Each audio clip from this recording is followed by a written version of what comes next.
Okay, welcome back. Alright, now we are going to be examining the Earth's energy budget using these ideas about like conservation of energy and what radiation can do as it moves through the atmosphere and so on. How do we decide how much radiation the Earth is receiving and how much radiation the Earth is giving off? And it's going to be based on this famous diagram that we've looked at a few times before already, in which NASA uses 10 years of observations from satellites and other pieces of equipment to decide what these different elements of the Earth's energy budget are. Now, our first thing to consider is how much radiation is actually reaching the top of the Earth's atmosphere from the sun. How much radiation was emitted by the sun, made it through 90 some odd million miles of cold dead space, and hit the top of the Earth's atmosphere, was incident upon the Earth's atmosphere. And the figure that comes out is 340 watts per square meter.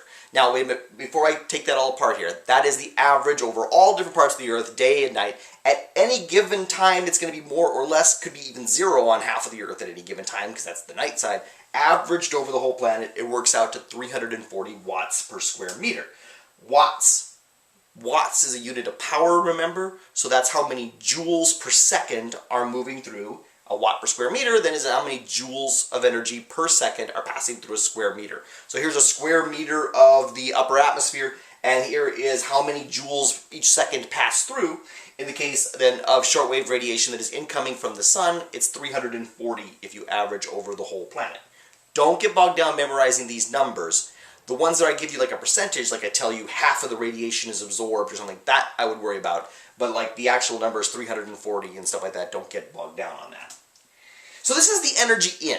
For the point of view of the Earth, atmosphere, ocean system, this is how much energy is arriving from the sun. It is incident upon the top of the Earth, atmosphere, ocean system. Then what becomes of all that radiation? Well, fully a quarter of it doesn't actually get very far. It is reflected by things in the Earth's atmosphere, mostly clouds, but also aerosols. If you're not familiar with that word aerosols, aerosols are words for like dust, suspended solids in the Earth's atmosphere. Dust, pollen, ash, soot, things like that. They're fairly reflective. They reflect some solar radiation back up towards space, and that is just radiation that's gone. That is radiation that is not warming the surface of the Earth up. So about a quarter of the Earth's the radiation that arrives from the sun just reflects back up into space, and it's gone. Some of the radiation gets absorbed. Some of the shortwave radiation that comes from the sun is absorbed by clouds and by gases. In the case of gases, ozone is a great example. Ozone absorbs shortwave radiation, particularly ultraviolet shortwave radiation.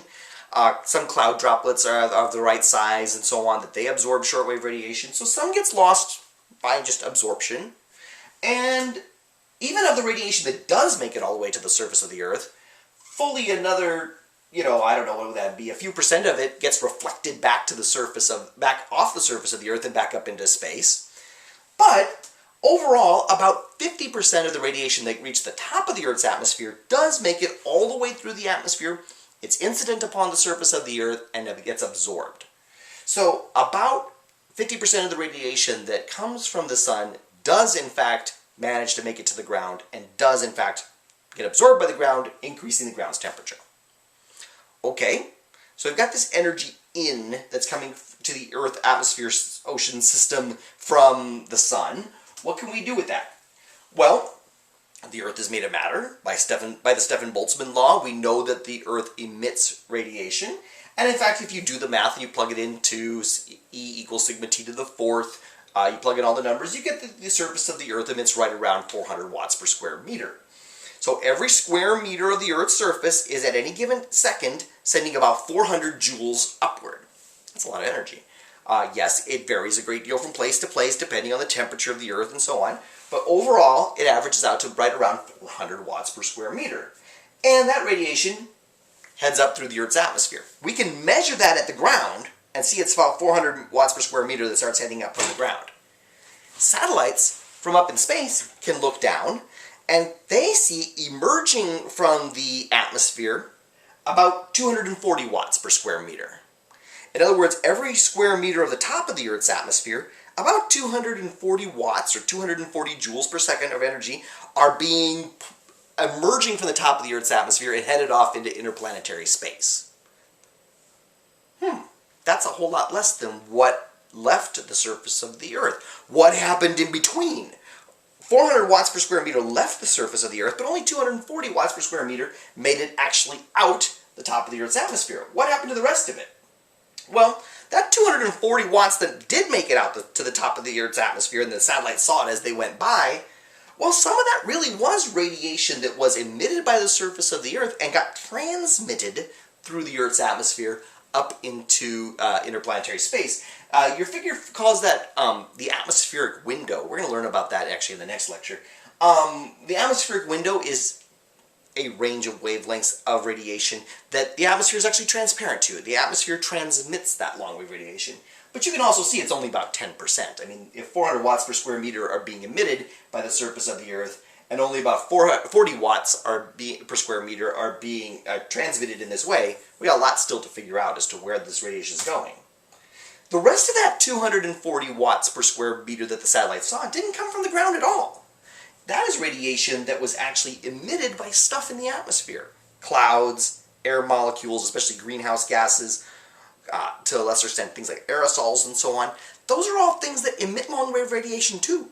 When the satellite flew by, all it saw was a bunch of long-wave radiation emerging from the top of the Earth's atmosphere. It doesn't know where it all came from. Turns out not that much of it comes from the ground. Most of that stuff actually came from stuff in the atmosphere. Greenhouse gases, clouds, other gases and aerosols and so on.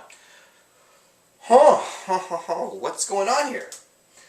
Now, if you're down at the surface of the Earth and you have a radiometer, a machine that can measure the flux of this radiation, and you've been pointing it down and seeing that 400 watts per square meter has been emerging from the surface of the Earth and headed up in the atmosphere, why not turn the thing around and look up? How much long-wave radiation is coming down from the sky back towards the ground? I mean, there's stuff up there, clouds, gases, etc. Matter emits radiation. At those temperatures, it should be long-wave radiation, according to Wien's law. Okay, turn your radiometer around, point it up there at the sky, and you find out that about 340 watts per square meter is coming down from the sky. Again, it varies greatly from place to place, time to time, but planetary average is about 340 watts per square meter is coming down from the sky. That is radiation that clouds, gases, etc. up there are emitting and are coming down to the surface of the Earth, and the surface of the Earth is absorbing all that radiation, increasing the temperature of the Earth. So this is all long-wave radiation being emitted by stuff up there in the Earth's atmosphere, coming back down to the surface of the Earth. Now there's two small little factors here that aren't quite about radiation. There is one little factor that moves some of the heat in the Earth's surface into the atmosphere is moved by processes of conduction and convection. Remember, conduction is when two surfaces are touching each other and they are different temperatures. So because the surface of the Earth is on average warmer than the air touching the Earth, there is conduction of heat from the planet into the atmosphere just by conduction. Heat is moved, but it's relatively small if you actually look at the numbers there. There's also a transfer of heat from the surface of the Earth to the atmosphere by the processes of condensation and evaporation of water vapor. When water evaporates off the surface, it cools the surface, and it takes that heat into the atmosphere in the form of water vapor, and then when the water vapor condenses back into liquid water droplets in a cloud, it releases that heat back into the atmosphere. But again, if you look at the numbers, this is not a huge effect compared to some of these other ones. Both that conduction and that water vapor effect that we just looked at here are huge when we're talking about meteorology. We're going to definitely need to know about those phenomena if you stick with these courses and follow into ATS EVS 113. You'll learn a lot more about those processes, but from the point of view of climate, they're relatively small. We're going to keep track of them, but they're relatively small. Okay, let's actually do some math here. Let's actually add up, NASA and other agencies have been actually taking these observations using satellites and all kinds of specialized equipment. Let's actually do some math. Let's see what the radiation balance of the Earth does look like. So here I drew a dashed line to I've got space above here, and I've got the Earth, atmosphere, ocean system up below me. I notice I'm switching to using that abbreviation EAO just because it gets old to write the whole thing out. Alright, so if we keep track of our full radiation budget for the Earth atmosphere system, if we've got 340.4 watts per square meter going into this, the Earth atmosphere system, and then we have all these other, we have 77 watts per square meter reflected by clouds and 22.9 reflected by the surface of the Earth, and we also lose 239, where did I see that number? Anyway, the whole Earth, oh, I'm sorry, there it is. Total outgoing infrared radiation is 239. If you do the math, it works out that almost balances, but not quite. The total radiation incoming, which is that 340 number, and then minus the stuff that's in parentheses, which is energy going out of the Earth, atmosphere, ocean system, you get a tiny little number, 0.6 watts per square meter. That means that every square meter of the Earth, atmosphere, ocean system is continuously gaining 0.6 watts per square meter, or 0.6 joules per second. That's not a lot, but it's real. It's a real amount of heat. And we measured all these things very, very precisely. Okay? So the whole Earth, atmosphere, ocean system is gaining heat at this rate. It's a small amount per second, but averaged over the whole, added up over the whole Earth, averaged over a whole year, this could add up to a lot of heat. Okay, where is all this going? Let's keep track of this. Okay, we know the whole Earth, atmosphere, ocean system is warming up. Where is that heat? Let's actually do the same thing, but just do the same numbers of keeping track of heat in and heat out, or energy in and energy out for the surface of the Earth. Okay, just for the surface of the Earth. The first two numbers here are the incoming heat. One is shortwave radiation absorbed by the surface. 340 is the longwave radiation absorbed by the surface, stuff that was emitted by gases and clouds in the atmosphere and headed back down to the surface. Minus, and then all the ways the surface of the Earth is losing heat, like emitting longwave radiation, that's 398. And 18.4 is the flux of heat by conduction and convection. And 86.4, that is the flux by evaporating water vapor. And you do the math and you get 0.6 again. In other words, the surface of the Earth is where all that warming is happening. The surface of the Earth is warming at 0.6 watts per square meter. Okay. If that's true, then what we should be able to say then is apparently the atmosphere isn't warming, right? If the whole Earth atmosphere system is warming at a rate of 0.6 watts per square meter, and we know that the rate at the surface is 0.6 watts per square meter, the atmosphere apparently is in some kind of thermal equilibrium. And if you do the math and actually keep track of all these numbers that are going in and out of the layer between the two dotted lines I just drew there, add them all up. I'm not going to do that math right now and point to all these little things, but it works out to 0. The atmosphere kind of is in thermal equilibrium at the present time, at least to the accuracy of these observations. Oh, that's really interesting. So we have found that the Earth is not exactly in thermal equilibrium. The Earth, atmosphere, ocean, the whole system does in fact receive slightly more radiation from the sun than it is emitting back into interplanetary space.